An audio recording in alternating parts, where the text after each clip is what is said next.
Do the fates decide when to put the right person in place? Who are history's most notable examples of the right man at the right time?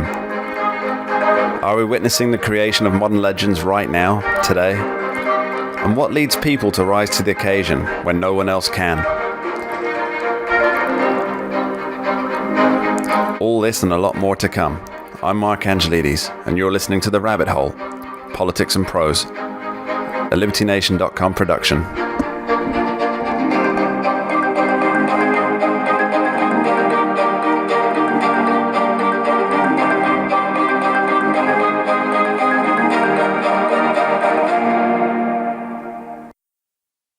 Cometh the hour, cometh the man.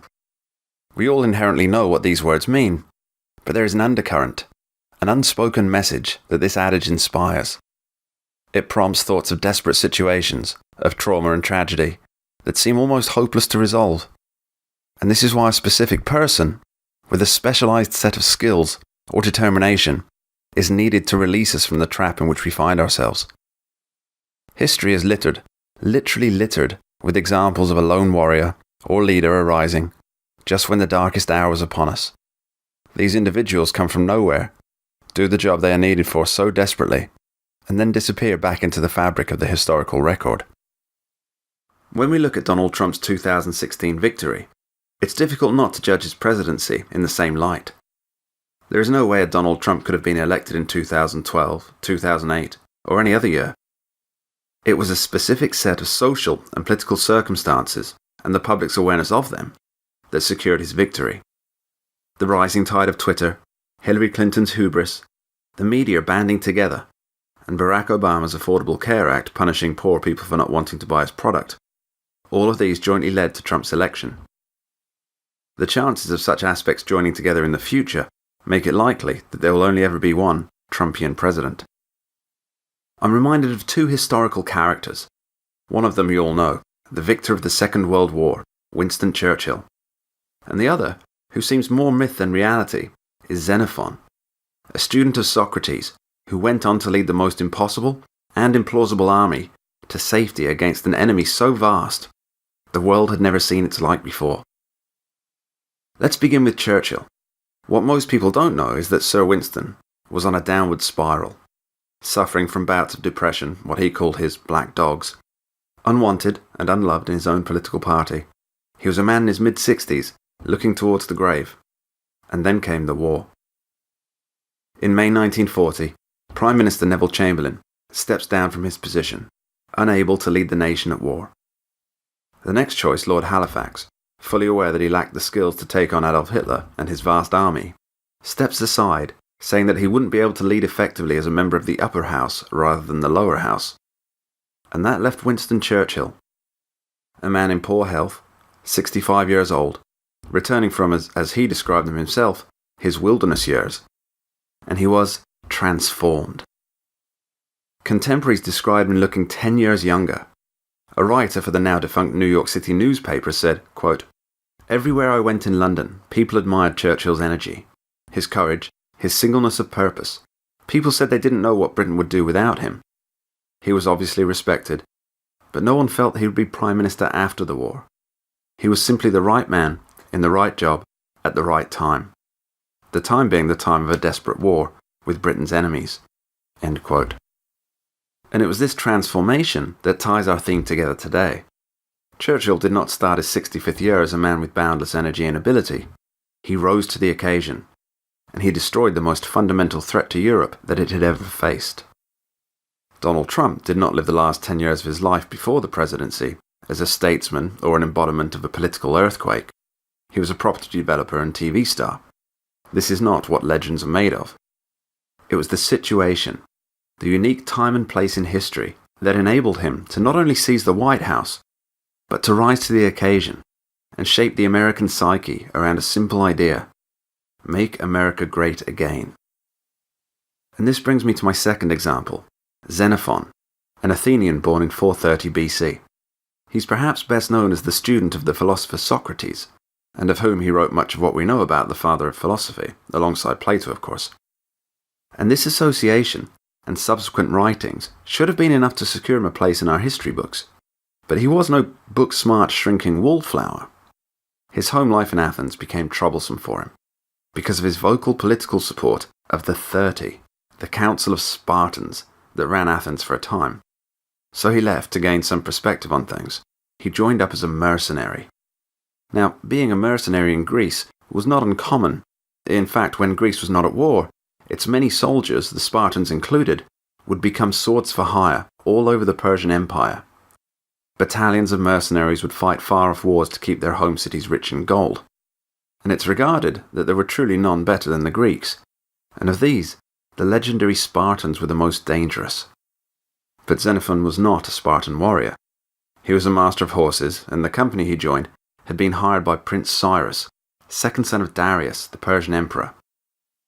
Upon the death of Darius, his eldest son, Artaxerxes, assumed the throne and tried to have Cyrus killed, a safeguard against the future. Naturally, Cyrus didn't take this too well, and set off to build an army with which to challenge his brother. This army is the very one that Xenophon would later join. Xenophon became close with Cyrus, and gave us a first-hand eyewitness account of what went on in his camp in the lead-up to the eventual war, and most importantly, what happened after. In Prince Cyrus's army, there was a mix of Persian soldiers, the Immortals, who were the majority, and Greek mercenary battalions. Cyrus is known to have long favoured the Greek soldiers as the greatest warriors of their time. His forces, according to Xenophon, numbered 100,000 men and thousands of camp followers. But would it be enough? This is now known as the Battle of Cunaxa, and it gives rise to one of the most astounding feats ever recorded. On the day of battle, Cyrus, with his 100,000, comes face to face with a military force of, according to Xenophon, over 1 million soldiers. This number is so impossibly huge that Cyrus could not even see the centre, where his brother, Artaxerxes, would be commanding. Faced with such insurmountable odds, Cyrus hatches a plan to win the empire on the roll of a dice. He figures that if he can strike down his brother, then he, as the heir to the Persian Empire, will automatically become the emperor and then have command over both armies. Battle won. With this in mind, he sends his Greek troops, led by the Spartan generals, to try and drive a wedge into the flank. The thinking being that although the Greeks will undoubtedly be slaughtered, Artaxerxes would have to wheel his forces around to protect himself, at which point Cyrus, with his personal guard of 600, could break through the front ranks in a spear formation and kill the emperor. And it nearly worked. Cyrus broke through and faced his brother. They fought, but Cyrus was injured by a javelin and was downed. That one blow changed the history of the Persian Empire, and the world. But what of the ill-fated Greeks? Here's where our story of the right man in the right place really begins. The discipline and the tactics of the Greeks far surpassed that of the Persians, and this mercenary battalion found that they could pretty much wander around the battlefield in one formation, making kills at their leisure without losing any of their own men. But when word came that Cyrus's head was being paraded further down the battle lines, they knew there was no way they could actually win, and so they retreated. They fell back in a fast-moving formation to where the camp followers were waiting to be slaughtered by the Persians. Artaxerxes, not wishing to waste more of his men by trying to slaughter the Greeks in their camp, sent a delegation to the generals to discuss a truce. The generals agreed to a meeting and went along. Only one dying man ever returned. You see, Artaxerxes had assumed that once the generals, the commanders, were dead, that the rest of the army would just have to surrender. With no one to lead them, they would be lost. In the middle of a desert, cut off from the Euphrates River water supply by an army of 1 million battle-hardened Persians. Can there be a longer, darker night than this? Xenophon, a master of horse, a former philosophy student, steps forward to the captains and men of influence left alive in the Greek camp. He speaks and he doesn't stop until they all agree to try and escape and live. Now they agree, but on one condition: that he become their leader, their strategist. What follows is one of the most amazing escapes, military actions, tales of endurance and leadership ever recorded. Xenophon and his 10,000 must fight a retreat over hostile terrain for 1,000 miles, without supplies, with as many unarmed, untrained camp followers, all the while pursued by one of the greatest military forces ever assembled. What Xenophon created was the very principles of a rearguard action that are still taught today. Remember, the Persian immortals had horses and supplies, and could spare as many men as they needed. Xenophon had a couple of thousand Spartans, 8,000 Greek soldiers, 10,000 women, children and workers for the camp followers, and presumably not a single realistic hope of ever getting safely back to Greek lands. Cometh the hour, cometh the man. A running battle that lasted months, each side trying to trick their enemy or exploit a single weakness. The Greeks had to protect the camp followers, who Xenophon would not leave behind to be slaughtered. He devised strategy after strategy to keep fighting and keep moving. They sacked almost every village and city they came across to get food and water, but could not stay in one place for more than a single night, driving the stolen cattle and sheep with them.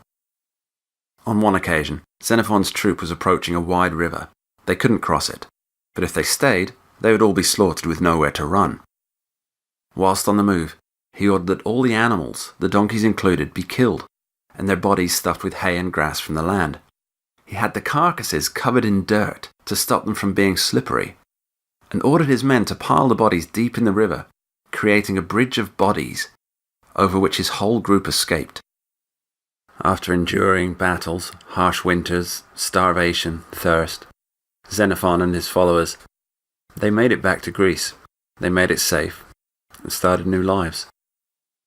It's difficult to believe that such a situation could carry on, but it did, and Xenophon, someone with little experience of leadership, rose to the occasion, perhaps better than any other person could have. He was not using tactics that he had learnt in a book or from a great military commander. He was making them up whilst running for his life, while being responsible for the lives and welfare of 20,000 strangers. It doesn't even seem possible that such a concurrence of events could ever happen again, like they did this one time in all of recorded history. The heroic effort was all recorded in his book, Anabasis. It's well worth a read. Xenophon, like Churchill, didn't set out to be what they became. Fate or God chose that for them. They were in the right place at the right time, and apparently had the right personal qualities that allowed them to rise up to the needs demanded of them. How many of us can say that we could be that person that such a crisis called for? History has these heroes, and we remember them because they are not the ordinary. The vast majority of human history is filled with tyranny and misery, and it is these few bright moments that mark our memories, that create myths around them. But did they know that they were living in a time that would be talked about for millennia to come? Did the people around these chosen few understand that they were witnessing legends being born? Look around you today. Who are the people born of adversity, from outside the established arena? Are these the people of whom history will be made? Are we, right now, watching the creation of legends? Thank you for listening to this episode of The Rabbit Hole, Politics and Prose, a production of LibertyNation.com. Join us next time, where we'll be looking more into the Spartans, the charge of the Light Brigade, and why it's sometimes the losing side that makes the historical world spin.